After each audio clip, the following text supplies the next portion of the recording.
Sudeb suicide করেছে। এটা আবার কি নাটক? ট্রেনে ঝাঁপ দেওয়াটার তো কথা কিছু হয়নি।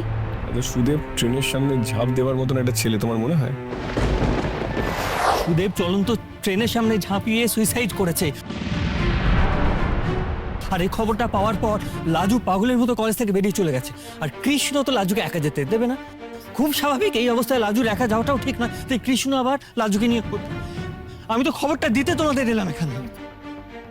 তুই কি বলছিস বলরাম? সুদেব সুইসাইড করেছে। এটা আবার কি নাটক? ট্রেনে ঝাঁপ দেওয়াটার তো কথা কিছু হয়নি। মাটি করেছে। সুদীপ আবার এসব করে বসলো নাকি? না, কিন্তু সকালেই ওর সাথে কথা হলো। তবে হ্যাঁ, এরকম যদি সুদেব কিছু করেও ফেলে, তাহলে চিরকালের জন্য লাজু আমাদের ঘাট থেকে নামবে। লাজুকে নির্ঘাত তাহলে ও শ্বশুর বাড়িতে একেবারে ছিঁড়ে খাবে। ওর বেরোনো চিরকালের জন্য বন্ধ হয়ে যাবে। লাজুটা ফেসে গেলে একটা আপদ চুকবে। সব আমার জন্যই হলো। আমি কেন মরে গেলুম না?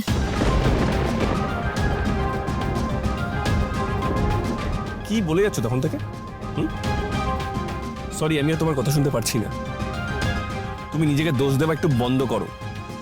কোনটা তোমার জন্য হয়েছে? কি তোমার জন্য হয়েছে? খামোখা নিজেকে দোষারোপ করছো কেন?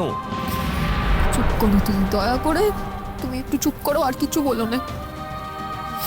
আমার দোষ নয়, তোর কার দোষ? লোকটা বারবার ছুটে এসেছিল আমাকে নিয়ে যাবে বলে, আমি যাইনি। লোকটা আর সেসব সহ্য করতে পারেনি, নিজেকেই শেষ করে দিল। কেন জানো তুমি? তুমি কি ইচ্ছে করে মজা করতে কলকাতা বসেছিলে? Damn it. দেখো, যেটা হয়েছে খুব খারাপ হয়েছে। তুমি কিন্তু প্লিজ নিজেকে দোষ দেওয়া একটু বন্ধ করো। যেটা হয়েছে সেটা তোমার কোনো দোষ নেই। আমি নিজেকে দোষ না দিলে কি সব দোষ কেটে যাবে? সেই লোকটা তো লিখেই গেছিল আমার মৃত্যুর জন্য কেউ দায়ী নয়।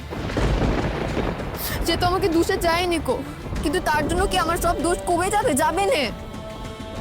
সে গ্রামের মানুষ, সে তার মতন বিশ্বাস থেকে আমাকে ফিরে নিয়ে যেতে চেয়েছিল, আমি যাইনি। আমি তাকে মেজাজ দেখিয়েছি, তাকে উল্টো পাল্টা কথা বলেছি। এখানে তার দোষ কোথায়? আমি তো তাকে ঠান্ডা মাথায় বোঝাতে পারিনি কো, আমি তার কথা শুনিনি। সেই রাগে, সেই অভিমানে সে এমনি করে চলে গেল। শান্ত হও, শান্ত হও। আমার মনে হচ্ছে কোথাও একটা বড় ধরনের ভুল থেকে গেছে। সুদেব ট্রেনের সামনে ঝাঁপ দেওয়ার মতন একটা ছেলে তোমার মনে হয়? মানে কি বলতে চাইছো তুমি? দেখো, আমার খবরটা অদ্ভুত লাগছে। কেমন যেন কিছু একটা গোলমাল লাগছে। দেখো, সুদেবের যদি এতই প্যাশন থাকতো, এতই তোমার প্রতি টান ভালোবাসা থাকতো, তাহলেও এতদিন তোমাকে আমাদের বাড়িতে ফেলে রাখতো না। আর একদিন আগে তো তোমার বিরুদ্ধে থানায় কমপ্লেন করতে গেছিল। তুমি কি এখনো লোকটার নিন্দা বন্ধ করে যাবে? আরে মরে গেছে লোকটা, মরে গেছে। সবকিছু তো সে নিজেই শেষ করে দিয়ে গেছে। আর কোনো কালে সে আমাকে নিতে আসবে না, কোথাও কোনো নালিশ করবে না, বলবে না। লাজু, তুই কি আমাকে